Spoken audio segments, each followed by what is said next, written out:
Shalom. I know many of you were looking forward to today's teaching on Exodus chapter 20, which I reminded everyone on the Sabbath day on Saturday to join me. But I'm sorry, I'm attending a special event for a special person in my life. Now, at one point, I was going to record the Torah studies for chapter 20, but I felt like I will rush through it and cause more harm than good in the teaching itself. So instead, you have this unedited, recorded video getting people prepared for the Torah teachings for chapter 20 and forward. It is time for you to suit up. It is time for you to learn to wear the whole armor of Elohim. For some, it's time for you to understand what that armor is. This starts today. So let's lay some foundation as I'm getting you prepared for next week, Exodus chapter 20. This is going to be important, especially for those who are new to exploring the Hebrew roots of your Christian faith. We're stepping into the words that were spoken out of the mouth of Jehovah, the creator of heaven and earth. Now, when the Bible says, it is written, man should not live by bread alone, but every word that comes out or proceeds out of the mouth of Elohim, it means exactly that. That is the word that Yeshua spoke to Satan when he was being tested, which was quoted from Deuteronomy 8:3. So we're getting deeper into the words that came out of the mouth of Jehovah. Now, who is he speaking these words to? Who are the audience? This is important. I want you to remember who is standing at Mount Sinai, which is where we left off in chapter 19 of Exodus. Ask yourself, were there only all natural born children of Israel? Do you remember who all left Egypt with the strong, mighty hand of Jehovah? If you've forgotten, let me remind you. Exodus chapter 12, verses 37 through 38. The Israelites journeyed from Ramses to Sukkot with about 600,000 men on foot, besides women and children. And a mixed multitude also went up with them, along with the great droves of their livestock, flocks, and herds. Now, that's important, because in our next study, Exodus chapter 20, Jehovah is speaking to all the people, the natural born Israelites and the mixed multitude. Now, you remember that in Exodus chapter 19, Jehovah gave Moses specific instructions on how to get the people prepared. You remember he said, wash your clothes, wash your bodies, and all those type of things, and don't have any relations.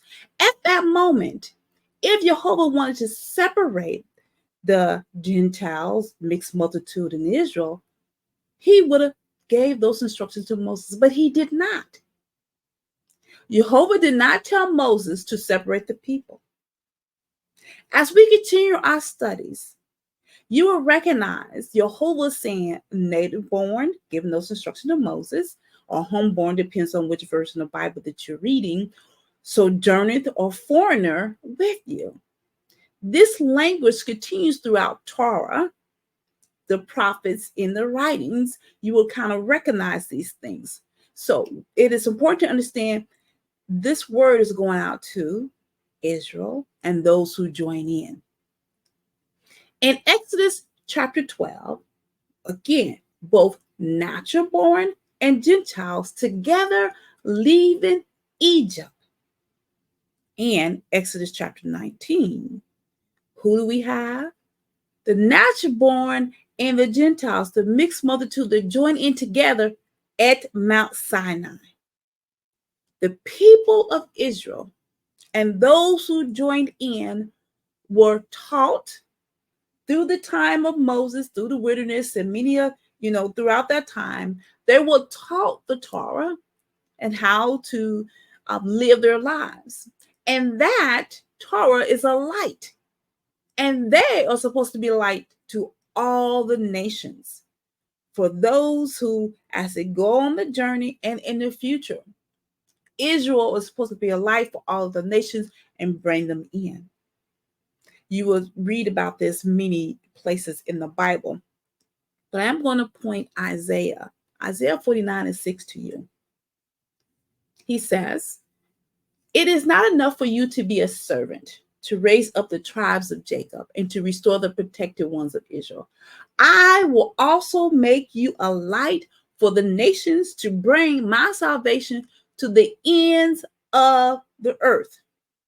And those who've been with me for a while, we understand the salvation in the Old Testament and the Tanakh is Yeshua. Look it up if you are new.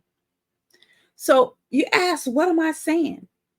The Torah is for those that are native born, those who join themselves, those who are grafted in, those who are accepting Israel and joining in with them to serve Elohim, the creator of the heaven and earth, his way, not our way, his way. This is the covenant then and the renewed covenant that Yeshua renews with his blood. Remember, the same instructions is going out to his disciples from him. He told them, he gave them specific instructions, and you can find this in Mark 16:15. Go into all the world and preach the gospel to every creature. You know, that same gospel that's preached into the wilderness. So I want you to keep this in mind because we're reading the Torah. I want you to be ready to receive the words from Jehovah like you are at the bottom of Mount Sinai yourself.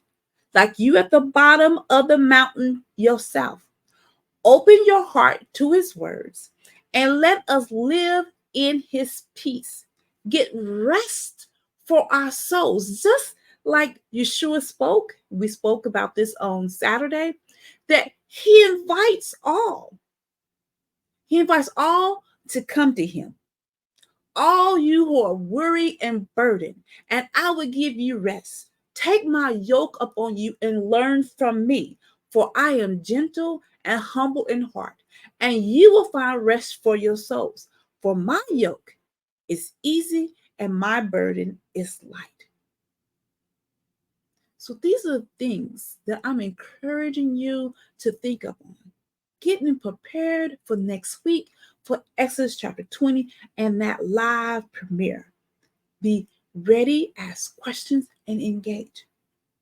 As a reminder, I will most definitely be joining you on Saturday at 10 o'clock p.m. live.